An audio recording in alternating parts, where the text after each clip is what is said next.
Hello guys, welcome to CloudRaga. So in previous videos we talked about a lot of features of Spring Core and we have gone through multiple concepts which is actually required to proceed with any writing, writing any Java code on it. So we have our base ready. Now time to create a workspace for our Eclipse. So what I'm going to do on this folder, I'm going to create a new folder and that's my workspace name Spring Core Workspace. Again, you are free to name it anything. I'm just calling it Spring Core Workspace. And then I will run the Eclipse and already pasted the file. So that's my location. I'll say launch. So Eclipse will create a .metadata folder. So we are doing everything from the scratch. So make sure you're doing it like this way. So once it's ready, we will, uh, you know, uh, see what else we have to do. So that's how it looks like. So I'll just minimize this screen, and yep, that's the blank screen, or you can say empty Spring, or not Spring, Eclipse workspace.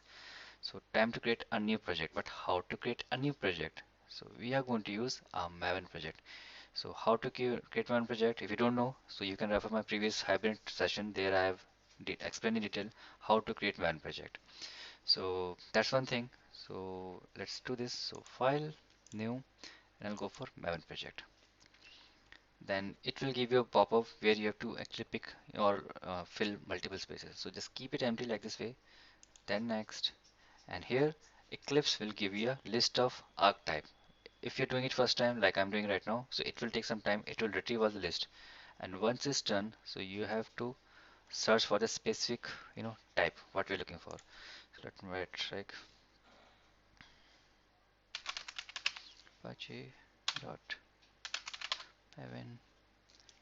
Okay, so I have to pick maven archetype quick start, this one, because we are going to create a simple core application that is going to be deployed on our desktop application. So quick start is one. Otherwise, you can pick web app for web application. For now, maven archetype quick start. This one you have to pick. Then next, then accordingly you can fill group IDs. So we have seen this in Hibernate session as well. Again, I'll encourage, if you don't know how to create maven project, you can refer this playlist. I'll attach that somewhere in the video, so you can later refer it for how to create a maven project. Okay, so group ID, just name it like org dot, let's say sp core. That's my group ID, kind of a package name.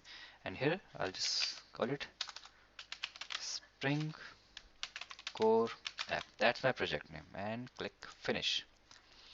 So that's how spring project gets created on maven. Well, right now it's not a spring project, it's just a maven project. If you expand it, it just shows some empty locations, and by default it has 1.7. In next video we will configure project and make it ready to work in the programming environment. Thanks for stay tuning guys. Let's meet in next video. Bye bye.